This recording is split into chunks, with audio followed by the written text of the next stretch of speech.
हाँ,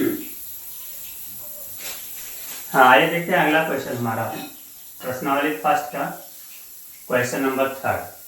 तो यहाँ पर बताया गया है कि निम्नलिखित संख्या का गुणनखंड विधि द्वारा एलसीएम और एचसीएफ निकालना। तो आइए देखते हैं। सबसे पहले हम निकालते हैं इसमें 12। तो जब 12 का निकालते हैं तो यहाँ पर देखते हैं ये हो जाएगा 2 छक 12, ये हो जाएगा 2 3 6 और ये हो जाएगा 3 3। फिर यहाँ पर हम देखते हैं 15 का। तो यहाँ पर 15 में देखते हैं कि 3 5 15 और 5 एकम 5। फिर यहाँ देखते हैं 21 का। 21 में देखते हैं 3 7 21, फिर 7 3 21, फिर 3 एकम 3। ठीक है ना। अर्थात यहाँ पर जो हमारा एचसीएफ और एलसीएम है, यानी कि यहाँ पर जो एचसीएफ है वो हम देखेंगे कॉमन वैल्यू। तो कॉमन वैल्यू यहाँ पर देख रहे हैं 3 है और यहाँ पर कॉमन वैल्यू 1 है जो तीनों में। और यदि इसका एलसीएम में, तो एलसीएम में देख रहे हैं कि इसको एक बार लेंगे, यानी कि 3 गुणे 1 ये एक बार हो गया, बाकी जितनी भी वैल्यू है सबको लिख दिया जाएगा। तो यहाँ पर हम देख रहे हैं कि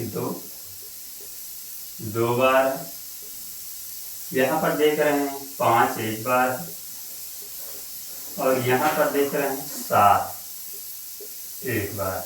ठीक है ना। तो इसकी जो वैल्यू हो जाएगी वो 3 हो जाएगी और इसकी जो वैल्यू हमारी हो जाएगी वो हमारा हो गया कि 5 7 35 दूना 70 और 3 दूनी 6, यानी कि 70 गुणे 6 बराबर ये हो गया 420। ये हो गया क्या? हाँ, ठीक है ना। ये हमारा पहला हो गया। अब इसके बाद इसमें 17 का देखते हैं। तो यहाँ पर ये देखा जाए तो 17 23 और 29 एक प्रकार से एक अभाज्य संख्या है, और अभाज्य संख्या का जब भी हम गुणनखंड करते हैं तो वहां पर केवल एक संख्या आती है। अर्थात यहाँ पर 17 लें तो 17 को हम करेंगे 17 इंटू 1। 23 को लें तो 23 को भी यही किया जाएगा 23 इंटू 1, और 29 को लें तो ये भी हो जाएगा 29 इंटू 1। ठीक है ना। अर्थात इसका मतलब ये हुआ कि जैसे यहाँ पर है 17 को हम ले रहे हैं 17 एकम 17, तो वही यहाँ पर आया 17 गुणे 1। ठीक है ना। तो यहाँ पर हम ये एचसीएफ की बात करें तो एचसीएफ हमारा हो जाएगा 1, जो कि तीनों में कॉमन है।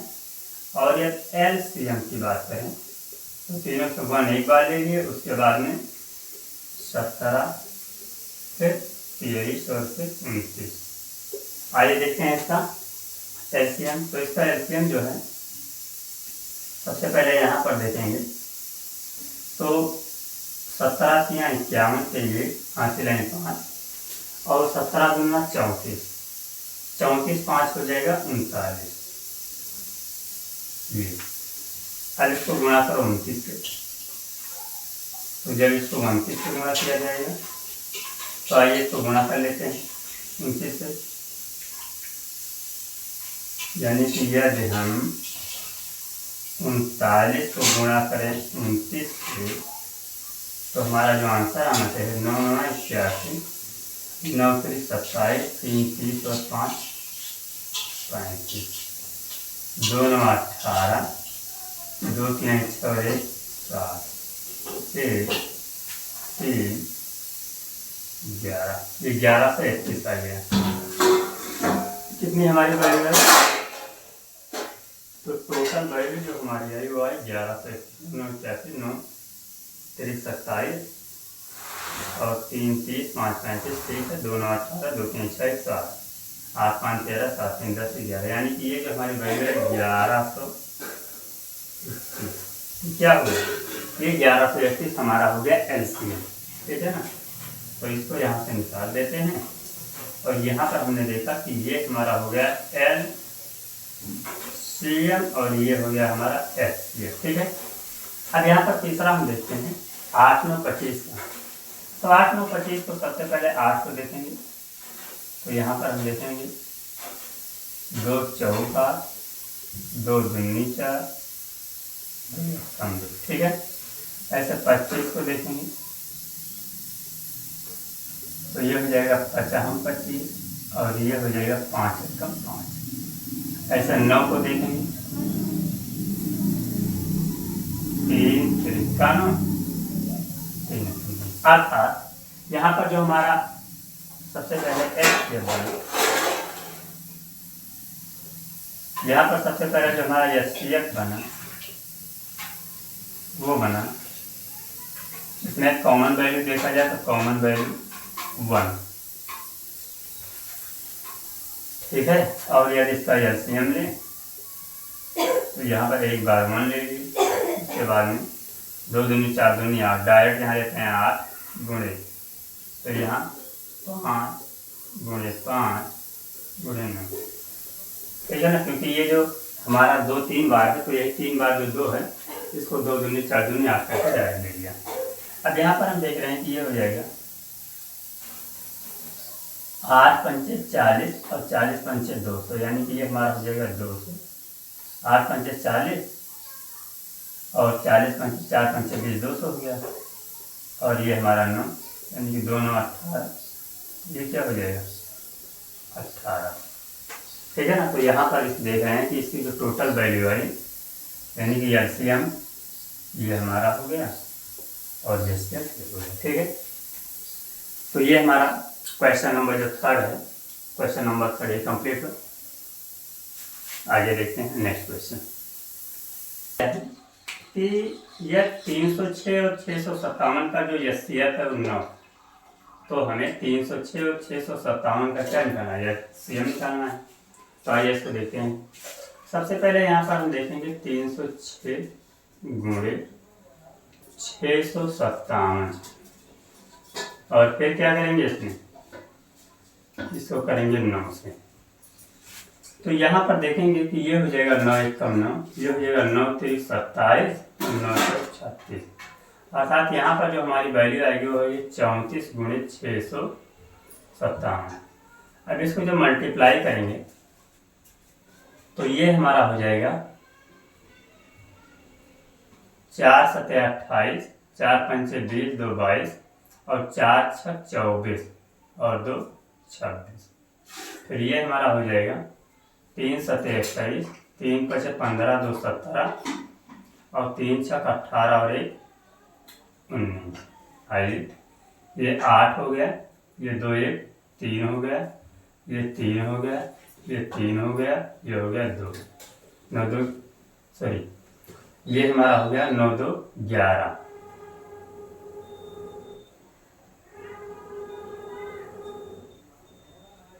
यानी कि ये हमारा हो जाएगा 2, क्यों 9 2 11 और 1 12, ठीक है ना। तो यहाँ पर हमने क्या देखा, आया हमारा जो आंसर 22 35 8, अर्थात इसका जो फाइनल आंसर हो जाएगा होगा 22 35 8। ये हो गया इसका क्या आंसर, वो भी LCM, ठीक है। ये हमारा कंप्लीट हुआ। अब इसके बाद देखते हैं अगला क्वेश्चन। इस क्वेश्चन में देखें तो हम ये जानते हैं कि कोई भी संख्या जो 0 पर समाप्त होनी है वो हमारी होनी चाहिए अभाज्य संख्या, अर्थात किसी भी, ये हमारा आंसर हो जाएगा। ये कह रहा है कि किसी भी अभाज्य संख्या को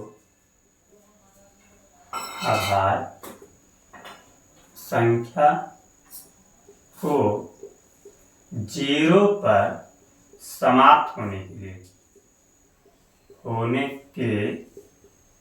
लिए 2 और 5 यानी 2 × 5 का होना क्या है, आवश्यक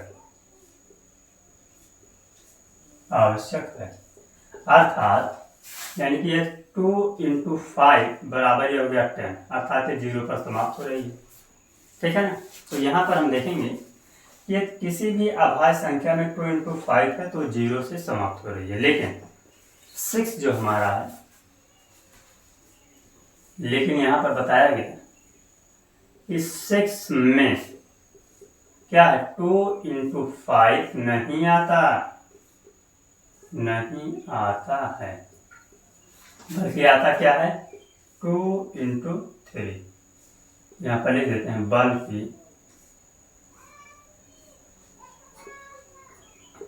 जबकि क्या आता है 2 × 3, 2 × 3 है जो 0 पर समाप्त नहीं होगी।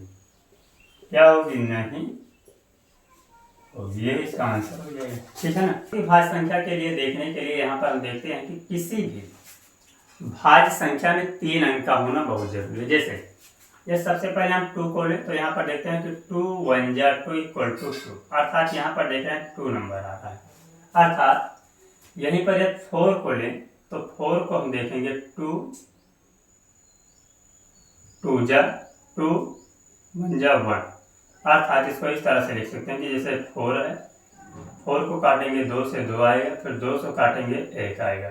अर्थात यहाँ पर हम देख रहे हैं कि 3 संख्या है। 3 संख्या होने के नाते क्या हुआ कि 4 ये जो है या 4 जो है ये सबसे छोटी भाज्य संख्या है। ठीक है।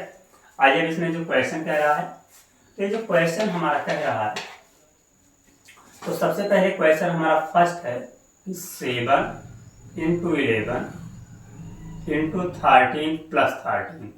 तो यहाँ पर सबसे पहले हम देखेंगे कि 7, इसमें 13 एक ऐसा नंबर है जो कॉमन है। क्या 13 कॉमन है, तो 13 ले लेंगे हम कॉमन और फिर इसमें लेंगे 7 × 11 × 13 कॉमन लिए तो यहाँ पर 1 और प्लस क्या हो जाएगा 13 हो जाएगा। आगे देखेंगे ये हमारा 13 हो गया और यहाँ पर हम देखेंगे 11 × 77 गुणे हमारा 11 × 77 + 13, क्योंकि यहाँ पर प्लस है ना, तो ये हो जाएगा हमारा +13 अर्थात ये हो गया 13। और यदि हम जो है ब्रैकेट हटा देते हैं तो क्या हो जाएगा मल्टीपल का सिंबल लगेगा और इसको जोड़ेंगे तो 7 × 3 = 10, 7 × 1 = 8 और 1 = 9। अर्थात 13 को हम इस तरह से लिख सकते हैं कि 13 × 45 × 2। अर्थात यहाँ पर हमने क्या देखा, यहाँ पर हमने देखा कि ये 3 संख्या और ये 3 संख्या आ रही है, तो इसका मतलब ये है कि ये भाज्य है।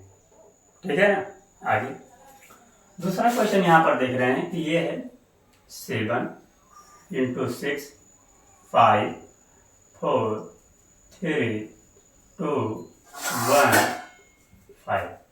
अब यहाँ सबसे पहले देखते हैं 5 कॉमन, तो 1 5 ले लेते हैं यहाँ पर और यहाँ पर देखेंगे 7 6 5 की जगह पर 1 4 3 2 + 5।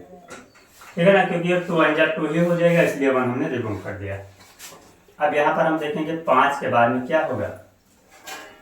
देखिए 3 दूनी 6, 6 चौके 24, तो यानी कि यह हो जाएगा 7 × 6 42 गुणे 24 + 5 कर दीजिए। ये देखिए जब इसको हम मल्टीप्लाई करेंगे तो ये हमारा हो जाएगा 24 दूना 48 के 8 हाथ से 4 और 24 चौका देखते हैं 24 चौका हमारा होता है 96 और 96 में जब 4 जोड़ देंगे तो ये हो जाएगा 100 से 2, ये हो जाएगा 100 और प्लस इसमें क्या करना है हमें जोड़ना है 5, तो जब 5 जोड़ेंगे तो ये हमारा हो जाएगा 5 के बाद में 8 5 13, ये हो जाएगा 1013।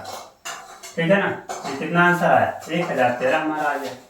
तो कोई बात नहीं, इसको हम इस तरह से लिख सकते हैं 5 × 1013 और गुणे 1 लिख सकते हैं ना। तो इस तरह से यहाँ पर हमने देखा कि तीनों संख्या हो गई 1 2 3 और 3 संख्या होने के लिए की वजह से क्या है एक भाज्य संख्या है। ठीक है ना। ये क्या है एक प्रकार से भाज्य संख्या है। 7 6 42 4 3 12 2 9 24। ठीक है, इसको मल्टीप्लाई किए तो ये हमारा हो गया 1008। एक बार फिर से चेक कर लेते हैं 42 × 24 4 दूनी 8 4 3 4 4 16 2 दूनी 4 2 4 8 6 4 10 8 1 9 1 10। हाँ सही है, कोई बात नहीं है। तो ये हमारा हो गया क्या, क्वेश्चन नंबर 6, जिसको हमने किस तरह से देखा, तो इसमें हमने चेक किया कि दोनों संख्या भाज्य है कि अभाज्य, तो यहाँ पर पता लगा कि दोनों संख्या हमारी भाज्य है। और भाज्य क्यों है, क्योंकि उसमें 3 गुणनखंड पाए गए। ठीक है ना। अब इसके बाद नेक्स्ट क्वेश्चन हमारा बच रहा है, इसको देखेंगे नेक्स्ट क्लास में। थैंक